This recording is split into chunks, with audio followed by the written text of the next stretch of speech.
Hello students, आज हम कर रहे हैं कक्षा 7वीं पाठ 12 इंद्रप्रस्थ। इसमें क्या कहते हैं कि उनकी जो बातों को ध्यान से सुनते हैं। कर्ण की इन बातों से क्या है, द्रोणाचार्य को क्या है बहुत गुस्सा आता है और वो गरज कर बोलते हैं कि दुष्ट कर्ण, तुम राजा को क्या है गलत रास्ता बता रहे हो। यह निश्चित है कि यदि राजा धृतराष्ट्र ने मेरी तथा पितामह भीष्म की जो सलाह नहीं मानी और तुम जैसों की सलाह पर चले तो फिर कौरवों का तो नाश होना संभव है। इसके बाद धृतराष्ट्र ने जो थे धर्माचार्य विदुर से सलाह ली। विदुर ने कहा, हमारे कुल के नायक जो थे भीष्म तथा आचार्य द्रोण ने भी जो बताया है वही क्या है सही है, श्रेष्ठ है। कर्ण की सलाह किसी काम की नहीं है। अंत में यह सोच विचार कर धृतराष्ट्र ने पांडु के पुत्रों को आधा राज्य देकर संधि कर लेने का निश्चय किया और पांडवों को द्रौपदी तथा कुंती सहित सादर बुलाए लाने के लिए विदुर को पांचाल भेज दिया। विदुर पांचाल देश के लिए क्या है रवाना हो गए। वहाँ से चल दिए तो पांडव जो पांचाल देश के जो पहुँच कर क्या है विदुर ने क्या है राजा जो द्रुपद था उसको अमूल्य उपहार भेंट करके उनका सम्मान किया और राजा धृतराष्ट्र की तरफ से अनुरोध किया कि पांडवों को द्रौपदी सहित हस्तिनापुर आने की अनुमति दे दे, उनको भेज दिया जाए। विदुर का अनुरोध सुनकर राजा द्रुपद के मन में शंका हुई। उन्होंने क्या है धृतराष्ट्र पर विश्वास नहीं हुआ तो सिर्फ इतना कह दिया कि पांडवों की जैसी इच्छा हो वही करना ठीक होगा। तब विदुर ने माता कुंती के पास जाकर अपने आने का कारण बताया। कुंती के मन में क्या भी शंका हुई कि कहीं पुत्रों पर कोई आपत्ति तो नहीं आ गई या आफत तो नहीं आ गई।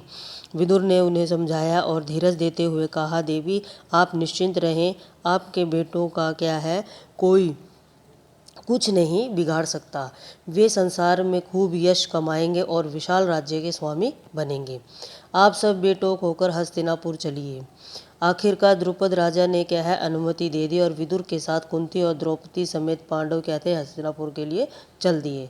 उधर हस्तिनापुर में पांडवों के स्वागत की जो वह बड़ी धूमधाम से तैयारियां होने लगी। जैसा कि पहले ही निश्चय हो चुका था कि युधिष्ठिर का यथाविधि राज्याभिषेक होगा और आधा राज्य पांडवों के अधीन किया गया।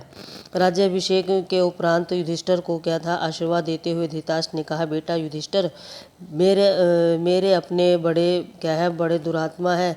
एक साथ रहने से क्या संभव है कि तुम लोगों के बीच में बैर बढ़े।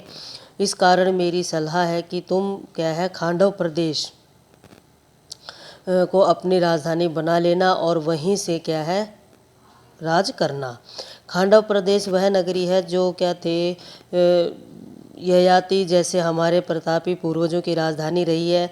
हमारे वंश की जो पुरानी राजधानी खांडव प्रस्थों को फिर से बसाने का यश और श्रेय क्या है मैं तुम्हें देता हूँ।